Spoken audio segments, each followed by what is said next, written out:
understand what you are reading. Acts chapter 6 verses 1 through 12. The witness beyond Jerusalem. Beginning with Greek-speaking Jewish Christians in Jerusalem, the Christian gospel was proclaimed to an ever-widening circle, to Samaria, to an Ethiopian, to a Gentile God-fearer, and to the Gentiles of Antioch. The stage was then set for Paul's ministry that would go to the end of the earth. Acts chapter 6 verse 1. The Hellenists were Jewish Christians whose primary language was Greek.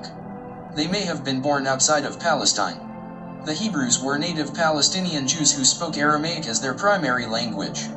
They seem to have overlooked the Hellenist widows unintentionally. The daily distribution of provisions for the needy. Acts chapter 6 verse 5. Stephen and Philip will become prominent in Acts. The New Testament makes no further mention of the other five. Acts chapter 6 verse 6. The apostles confirmed the congregational election when they prayed and laid their hands on them. Laying on of hands is done in connection with several things in Acts: healing, the gift of the Spirit, and commissioning to a ministry. Interpreters differ over whether these 7 men should be considered the first deacons in the church. On the one hand, the noun deacon does not occur here. On the other hand, the corresponding verb, to serve, help, give assistance. This same verb is used of those who serve as deacons in 1 Timothy chapter 3 verse 10.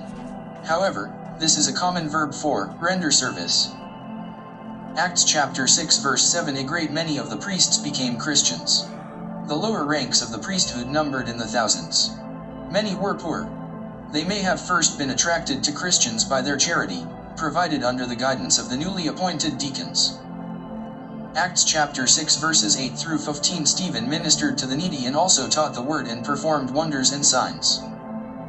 Acts chapter 6 verse 9. Stephen preached to Hellenistic Jews and Greek speakers like himself.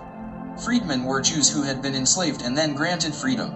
Cyrenians and Alexandrians represent North Africa. Those in Cilicia and Asia represent the area of modern Turkey.